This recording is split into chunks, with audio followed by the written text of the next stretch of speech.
My name is Kelbee Wells, and today I will be talking about the side effects of elderly driving. I'm a teenager driver, learning and gaining new experience every day, but I'm not new to experiencing the elderly driving. Let me tell you of an experience I had a few years ago. My Mimi was 75 years old when we went driving one day just to go to the store. As we were driving down Gregg Street, I noticed that we were veering into oncoming traffic and the opposite lanes. My heart was pounding in terror in my voice. I yelled at my Mimi. She corrected the vehicle just in time and then pulled over. You see, my Mimi has diabetes just like me, and she had a low sugar episode, and that made her lose her concentration. We got her sugar up and she was fine, but yes, we drove home immediately. Today you will learn several things about our elderly drivers. I will explain the state of Texas laws for the elderly, the effects of elderly health, mental and physical, and the average age older drivers should possibly stop driving. I will show you using research from websites and a book providing evidence for each one of you to make informed decisions if you ever encounter an elderly driver. First, the state laws of Texas, according to the website www.dpstexas.gov, states that the person that is 79 to 84 years of age must renew their license in person at their local DMV, Department of Motor Vehicles. They must go in and have their vision, health, mental status examined by a DMV instructor. They will have a vision test, answer questions about any medical changes, and mental evaluations. After the DMV is satisfied and renewed their license, then it will be renewed for 6 years. At the age of 85 and older, elderly people will renew their license every 2 years. Of course, each state has different laws that pertain to elderly drivers. One law that has been affected by elderly drivers is the Katie's Law. Katie Bolka was killed by a 90-year-old going 45 miles an hour. Katie was badly injured, and 2 days later, she died. Katie's parents did not think that the elderly that was 90-year-old should have been driving. According to this article, Texas has more than 480,000 drivers aged 79 and older that might complain. But Texas AARP spokesperson Rafael Ayuso said the bottom line for us is that we want safer roads for all Texas. So then, health, mental and physical, are important factors to consider with elderly drivers. Accidents of older drivers are not always about their age, but by medical complications. Research shown from their website, National Institute for the elderly love independence, especially when families start to grow and lives become busy. I've seen this issue happen with 3 generations: my Mimi, my grandma, and my mom. My Mimi would be considered an elderly driver, and after our incident and several others, I witnessed my grandma, my grandpa, and her brother and sister-in-law become very concerned with her driving.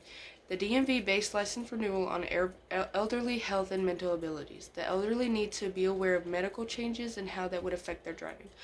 Of course, all of us probably have experienced the hard-headedness of elders in their families and others, so we can be confident if professional. Several ways that you can refer elderly drivers for evaluation by the DMV or physician is for the elderly to report themselves, DPS, and refer them to a driver. If a driver has had multiple DUI convictions, law enforcement, or an order physician can also report them to the MAB, Medical Advisory Board.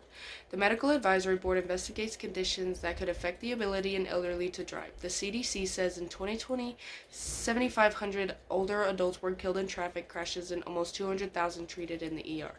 The website also states that age-related changes in elder vision, physical functions, and the ability to reason and remember are factors that can cause elderly to possibly stop driving, which leads to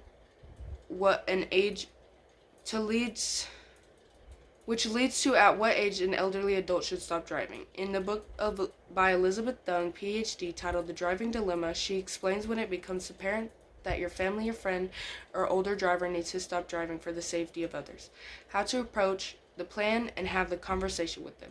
The NIE also lists several signs of elders should no longer be driving, as multiple vehicle crashes, near misses, new dents that came from nowhere, and anxiety about driving at night. Ms. Dung shows that in her book, pages 135 to 149, making plans beforehand to have a conversation with the elderly person, which can help when sitting down to talk. She has several examples of conversations, from blunt, non-confrontational viewing the perspective and being empathetic. Practicing with family members or friends can help with how to approach the elderly person. It takes time to develop a plan, and the process can take time too. The book lists resources also for each state that can be seen by you and your family. Utilizing resources in your community can help in providing service or transportation once the older person has stopped driving. Today I've given you information and evidence about the elderly drivers. Some of you probably see elderly drivers and just shake your head, feel empathy, or even a little road rage when confronted with them. I have shown you today where to obtain information and how to help evaluate the elderly. That the Department of Public Safety, DPS, has laws that elderlies must follow to help them and others provide safe roads. That the elderly health, mental and physical health, can play a role in their ability to drive safety. And the community, local services, and other services written by the CDC and Elizabeth Dung, PhD, show that we have to be aware of our older family, friends, and others when they're driving. Most adults can evaluate their own abilities, and I have experienced from being around my great-grandpa and my grandparents that they need some help in recognizing change that are happening as they grow older. My drive with my Mimi will always be a memory, good and bad, and that will be carried with me, one of my fear, anxiety, and turning into a safe drive. My Mimi was one of the hard heads that would not relinquish her keys. My grandparents and family were going to have that talk, but God saw fit to save all the unpleasantness and took her home.